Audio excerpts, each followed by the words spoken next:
Hello and welcome to Channels Book Club. My name is Olakunle Kasumo and it's great to be back on the show. I've been reading this book titled The End and the Start Point of the Black Man.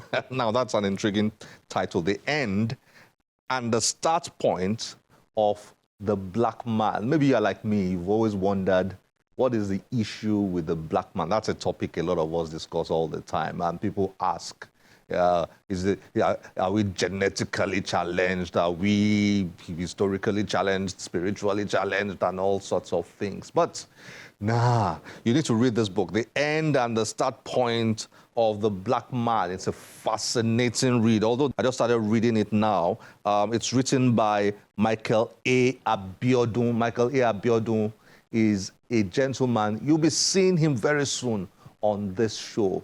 A blind man who has written 25 books. I spoke to him and I said, shame on me when he told me that. But I mean, 25 books, and he wrote those 25 books within 6 years. You're about to meet him very soon on this show. But there's another gentleman with the same physical challenge who is a special guest on this show today. Now, the idea is to get this gentleman to inspire the rest of us. If you think you have a challenge, then you need to watch and listen to this fascinating gentleman. Now, this guest on our show today has done fantastic things with his life, despite his physical challenge, and he's risen right to the pinnacle of his career, and he is an author. Let's get to meet with him and then enjoy the conversation we had. Elijah Akinyemi is a retired civil servant and an advocate for persons with disabilities. He is an alumnus of Pacheli School for Blind Children, Lagos, Igbobi College, Lagos, Eastern Washington University, Cheney, Washington, and Portland State University, Portland, Oregon. Akinyemi, who worked for 36 years at the Ogun State Ministry of Education, retired as the permanent secretary in the state civil service on 28 June 2018. During his service, Akinyemi transformed special needs education in the state by championing the creation of programs for the betterment of the physical, health, emotional, and competitive spirits of disadvantaged children. He joins Channels Book Club to discuss his book, Vision Beyond Sight. Thanks for joining us on Channels Book Club, Mr. Akinyemi. Thank you so much. It's great to have you here.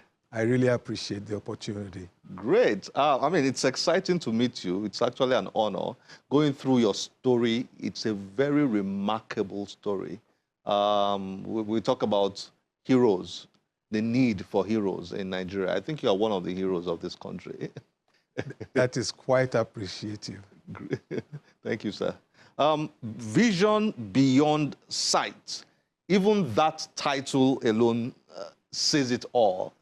In many ways, it summarizes the story of your life, doesn't it? It does.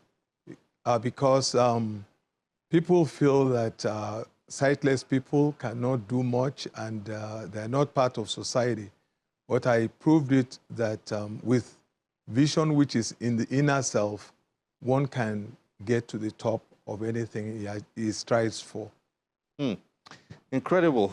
We will talk a lot more about that and some of the things we've been able to achieve despite, you know, this very difficult limitation, as the rest of us will put it.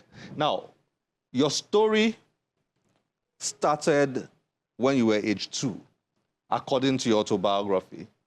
I would like you to say a little bit more about this. You had, was it age 2 or not? Please correct me if I'm wrong, but very early in your life, soon after you were born, you had measles. There was a measles attack Yes.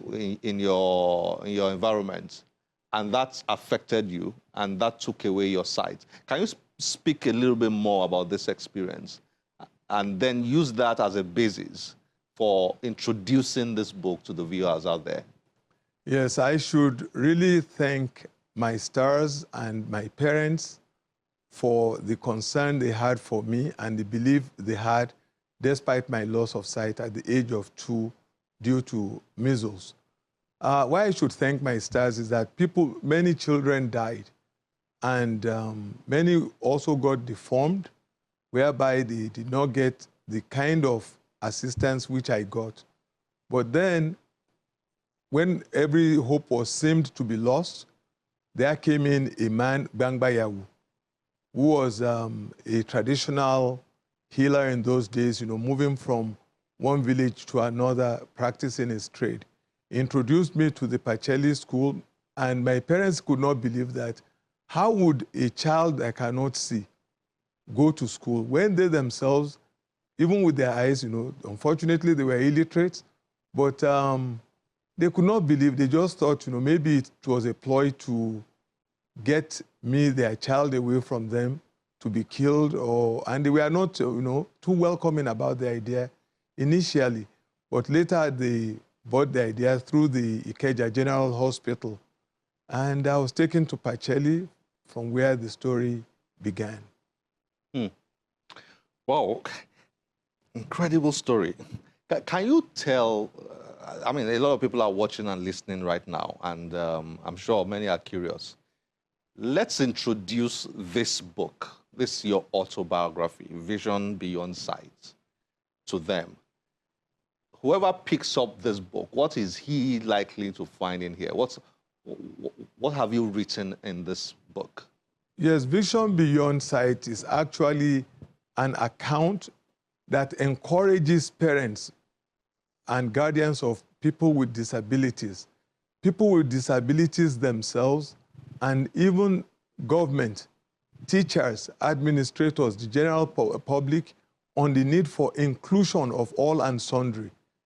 To shy away from the estrangement of people with disabilities and to adopt diversity. For in all persons are hidden potentials to be harnessed for nation building. And notwithstanding disability, creed, or status, everybody is a contributor to the growth of our nation, Nigeria. And given the opportunity, I, as an individual, have been able to contribute my own quota toward the building of this great nation. And many other people can do similar things. Let's put this in context. You are 64 years old, if I'm right. Yes.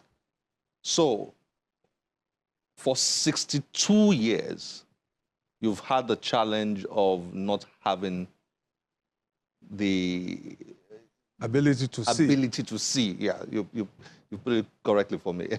Now, that's amazing, 62 years. Nevertheless, in those 62 years, you've been able to achieve very remarkable things, given your limitations. I would like you to talk to me about this. I know you've written a lot of these things, in your book. But looking back 62 years, and here you are today, how do you summarize that whole experience of living that life without your sight, and yet, having to face the challenges that other people with sights have, and surmounting those challenges? Thank you for that. The first thing is this: acceptance. I lost my sight when I really did not know what sight was all about at the age of 2. So I grew up, not having to rely solely on sight, but other senses which God has created in every being. I was able to utilize those senses, and those senses really guaranteed me the path of success which I have. Another thing I know that really favored me was the kindness of people. I was very fortunate to be around kind people. And even in times of hardship, these are hardships not because I'm blind alone that these hardships are coming, but it happens to everybody. But it seemed like that my blindness actually was a kind of eye-opener for people to be conscious. And when at work, I was able to do much, at least in the area of inclusion and acceptance of people with disabilities, that people can work in any system as long as they have good education and the materials to do so. I was very, very opportune to be the first civil servant on the senior cadre in the Ogun State Civil Service. Some people doubted it, but people were very pragmatic, and I had really pragmatic people who would throw challenges to me. It's just unfortunate that in our country, people see the physical aspect more than the intellectual aspect of people and the spiritual aspect of people. But one thing I observed is that in Nigeria, people are willing to learn. And the moment they know your value, people forget that physical aspect and dwell more upon those things you can do. So even at work, initially people thought, how would a blind person function in the system? But within a year, I was being publicized all over the place, given the opportunity to do my job. And despite the fact that materials were not provided, I knew that I had to make a sacrifice myself. And part of my salary went upon development of my skills. And I thank God today that, I had the best of it all by being crowned and rising to the peak of my career as permanent secretary at the point of my retirement. That's still so amazing. Permanent secretary. Yes. It's still so amazing.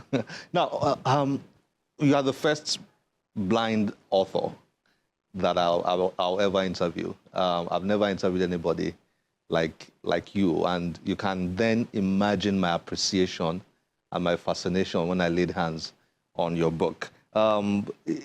Igbobi College, and then you went on, had your BSc, you had your master's degree, you had quite a distinguished academic career, and then got into the civil service over many years, became permanent secretary, and here you are today. When you look back over those years, and as you wrote this story,